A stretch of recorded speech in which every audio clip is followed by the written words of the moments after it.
کیا تھا، ان کے جسم کے ٹکڑے ٹکڑے کیے گئے تھے، سینہ مبارک چاک کیا گیا تھا، کلیجہ نکالا گیا تھا، کان ناک جسم سے الگ کر کے پوٹیوں سے ہار بویا گیا تھا۔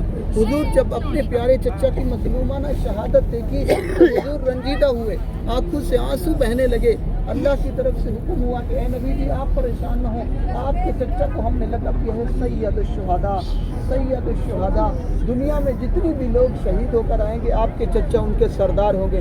جب ہمارے علماء کرام جمعہ کو خطبہ ادا کرتے ہیں تو اس میں یہ حدیث مبارک بھی پڑھتے ہیں، تو محترم حضور کو اپنے پیارے چچا سے اتنی محبت تھی کہ حضور نے اپنے پیارے چچا کا 70 مرتبہ نماز جنازہ پڑھایا۔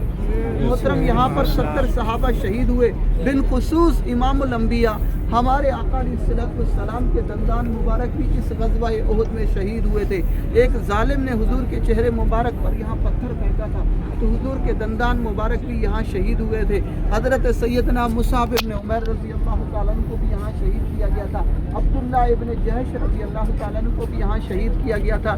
غسیر الملائکہ حضرت سیدنا حنظلہ رضی اللہ تعالیٰ عنہ جن کو غسیر الملائکہ کا لقب ملا، گھر میں موجود تھے، ایک دن کی شادی تھی، اول میں جنگ میں شریک نہیں ہو پائے تھے، گھر میں پتہ چلا، آواز دینے والے نے آواز دی مسلمانوں کو احد میں شکست ہو رہی ہے، گھر سے فوراً روانہ ہوئے، اس غزوے میں شریک ہوئے اور لڑتے لڑتے یہ صحابی شہید ہو گئے۔ جب صحابہ کے جسم مبارک کو دیکھا گیا اس میں حضرت سیدنا حنظلہ کا جسم مبارک نہیں مل رہا تھا۔ حضور کے پاس صحابہ تشریف لائے، عرض کی یا رسول اللہ صلی اللہ علیہ وسلم حضرت حنظلہ کے جسم مبارک نہیں مل رہا۔ حضور نے فرمایا اے میرے صحابہ، جو میں دیکھ رہا ہوں وہ آپ نہیں دیکھ رہے۔ اتنی ہی دیر سے آسمانوں سے زمین پر حضرت سیدنا حنظلہ رضی اللہ تعالیٰ عنہ کا جسم مبارک آیا تو دیکھا گیا تو ان کی پیشانی سے پانی ٹپک رہا تھا۔ حضور نے فرمایا اے میرے صحابہ، دیکھو یہ میرا کیسے شان والا صحابی ہے، تو دیکھو ان کو فرشتوں نے غسل دیا ہے۔ گھر میں موجود تھا، جناب اس کی حالت میں تھے، اس جنگ میں شریک ہوئے اور لڑتے لڑتے شہید ہو گئے۔ تو محترم یہاں پر 3 قبریں مبارک اس 4 دیواری کے اندر ہیں، ایک قبر میں 1 صحابی ہے، ایک قبر میں 2 صحابہ ہیں، ایک قبر مبارک کے اندر 67 صحابہ کرام مدفون ہیں۔ محترم ہمارے لیے بہت بڑی خوش نصیبی کی بات ہے، یہی جنگ کا میدان تھا جس جگہ پر ہم لوگ کھڑے ہوئے ہیں۔ ہمارے سامنے جبل احد پہاڑ ہے جس کے بارے میں ہمیں بھی حکم ہے ایمان والو تم بھی اس پہاڑ سے محبت کرو۔ اللہ پاک سے التجا کرتے ہیں اللہ تعالی ہم سب کا آنا قبول و منظور فرمائے۔ میرے ساتھ مل کر سلام پیش کر لیں، اس کے بعد فاتحہ پڑھیں گے، اس کے بعد انشاءاللہ حضرت دعا کریں گے، پھر آگے بڑھیں گے۔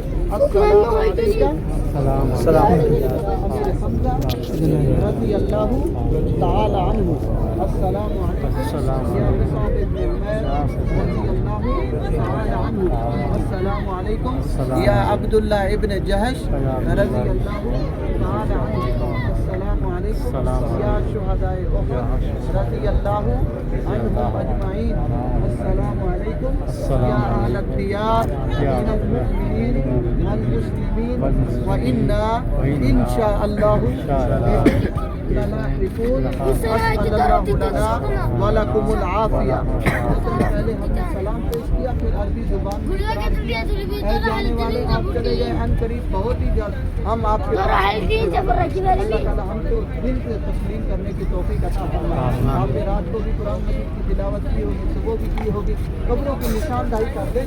یہ ایک بڑی قبر مبارک ہے، اس کے اندر 67 صحابہ ایک ہی قبر میں مدفون ہیں، اور یہ 2 قبریں مبارک ہیں، ایک اوپر ہے ایک ان سے نیچے، ہم سر کی جانب کھڑے ہوئے ہیں۔ تو یہ اوپر والی قبر اس میں حضرت سیدنا امیر حمزہ رضی اللہ تعالیٰ عنہ، ان سے جو نیچے قبر ہے ایک قبر میں 2 صحابہ ہیں، حضرت سیدنا مصعب ابن عمیر رضی اللہ تعالیٰ عنہ اور حضرت سیدنا عبداللہ ابن جہش رضی اللہ تعالیٰ عنہ، یہ 2 صحابہ ایک ہی قبر میں مدفون ہیں۔ ماشاءاللہ آپ ایک مرتبہ سورۃ فاتحہ، 3 مرتبہ قل ہو اللہ احد